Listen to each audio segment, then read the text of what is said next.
Assalamualaikum warahmatullahi wabarakatuh. Terima kasih Kang Dede dan pimpinan Komisi 10, anggota Komisi 10 hari ini. Hari ini kami akan mencoba menjelaskan beberapa prinsip-prinsip dasar secara singkat mengenai kebijakan ini. Tapi sebelum itu, saya mungkin ingin mengucapkan pertama apresiasi sebesar-besarnya atas semua masukan dan kritik dari semua pihak, termasuk dan terutama mahasiswa yang mempunyai kepedulian tinggi kepada mahasiswa yang existing maupun dengan mahasiswa baru. Jadi saya salut sekali bahwa ada concern yang sangat tinggi terhadap ini. Kami juga mengapresiasi perguruan tinggi yang responsif kepada kebutuhan mahasiswa, terutama dari keluarga yang tidak mampu. Jadi terima kasih sekali lagi Komisi 10 sudah menampung aspirasi dan memberikan kami kesempatan untuk menjelaskan kira-kira sehingga tidak ada mispersepsi mengenai kebijakan ini dan lainnya. Nah, mungkin yang pertama, poin yang terpenting adalah prinsip dasar UKT. Ini harus semua mahasiswa, semua masyarakat harus mengerti. Prinsip dasar UKT harus selalu mengedepankan azas keadilan dan inklusivitas. Dan karena itu UKT itu selalu berjenjang. Apa artinya berjenjang? Artinya bagi mahasiswa yang punya keluarga lebih mampu, mereka membayar lebih banyak, dan mahasiswa yang tidak mampu, dia membayar lebih sedikit. Ini memang azas yang sudah selama ini dilaksanakan untuk UKT di perguruan tinggi kita, karena azas keadilan untuk seluruh rakyat Indonesia itu harus dijunjung tinggi, harus dibela. Dan hanya mahasiswa yang mampu membayar yang ditempatkan di kelompok UKT menengah dan tinggi sesuai dengan kemampuannya. Nah, jadi peraturan Kemdikbud ini menegaskan bahwa peraturan UKT baru ini hanya berlaku kepada mahasiswa baru, tidak berlaku untuk mahasiswa yang sudah belajar di perguruan tinggi. Jadi masih ada mispersepsi di berbagai kalangan di sosial media dan lain-lain bahwa ini akan tiba-tiba merubah rate UKT pada mahasiswa yang sudah melaksanakan pendidikannya di perguruan tinggi. Ini tidak benar sama sekali. Ini hanya akan berlaku untuk mahasiswa baru dan sebenarnya tidak akan berdampak besar sama sekali kepada mahasiswa dengan tingkat ekonomi yang belum mapan atau belum memadai. Tangga-tangga daripada UKT ini semuanya itu ada tangganya, dan tangga-tangga terendah yaitu level 1 dan 2 dari tangga tersebut itu tidak akan berubah. Yang mungkin akan terdampak adalah untuk mahasiswa dengan keluarga dengan tingkat ekonomi tertinggi. Memang itu adalah empasisnya. Dan sekali lagi, tidak ada mahasiswa yang seharusnya gagal kuliah atau tiba-tiba harus membayar lebih banyak akibat daripada kebijakan ini. Nah, sekarang kami mengetahui bahwa memang ada keprihatinan dari masyarakat dan mahasiswa mengenai apa yang terjadi. Sekarang kita sudah menjelaskan bahwa ini hanya tidak akan berdampak untuk mahasiswa yang sekarang sedang menjalankan perguruan tinggi.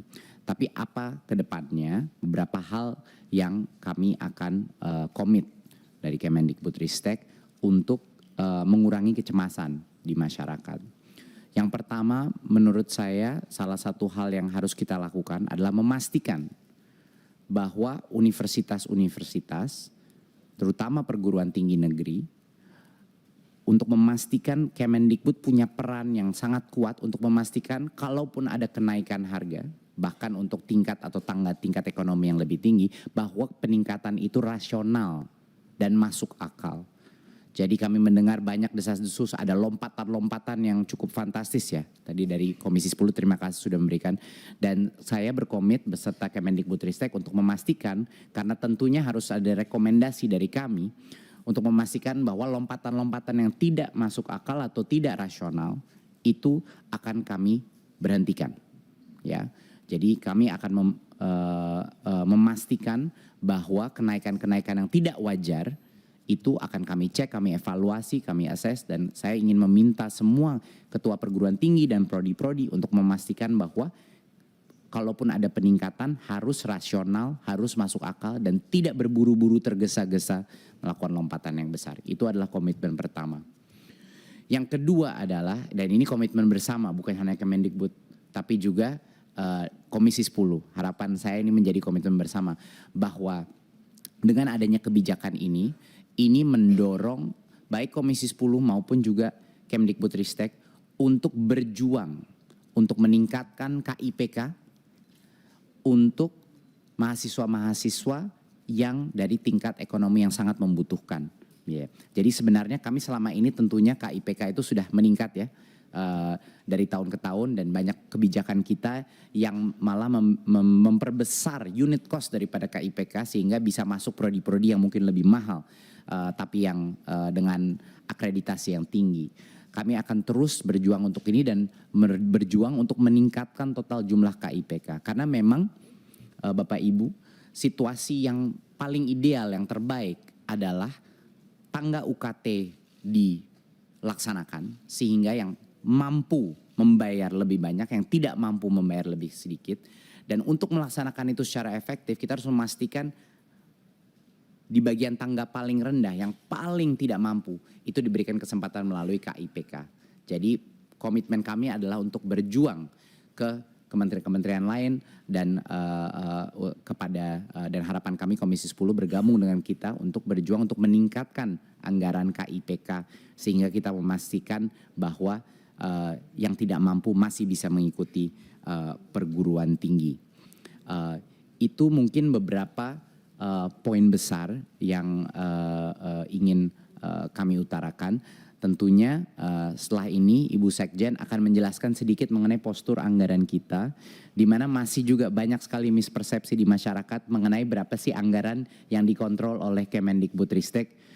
Ini sudah kita ulang beberapa kali ya, tapi mungkin karena di sini juga ada banyak teman media, ini bisa diperjelas sekali dan masyarakat dan mahasiswa akan mengerti bahwa yang di bawah Kemendikbudristek itu hanya proporsi yang kecil dari total anggaran pendidikan yang dikelola sebagai total kepemerintahan. Lalu setelah itu Pak Haris Dirjen Dikti akan menjelaskan sedikit lebih mendetail mengenai bagaimana kebijakan ini akan diimplementasi. Tapi sekali lagi saya ingin mengapresiasi semua masukan. Saya tahu banyak kecemasan yang mungkin berdasarkan informasi yang mungkin tidak semuanya informasinya benar, tapi juga banyak kecemasan juga mengenai bagaimana keadilan dan afirmasi di sistem perguruan tinggi kita. Dan menurut saya itu adalah kritik dan masukan yang sangat valid, dan saya senang sekali bahwa banyak mahasiswa mengambil tindakan untuk menyuarakan pendapat ini sehingga mendorong kita untuk lebih berjuang lagi untuk mahasiswa di Indonesia.